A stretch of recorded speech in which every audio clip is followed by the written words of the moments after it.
Well, that's not good news. There will be a stoppage here. Yeah, the rain is getting heavier again, I'm afraid to say, and this might well be it for a while.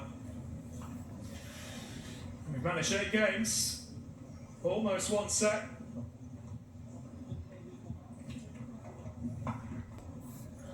But the good news is the forecast is looking much better tomorrow.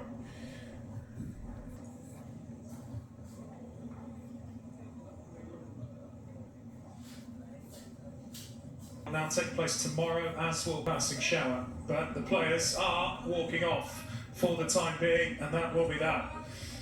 And we hope to have a resumption at some point today, but for now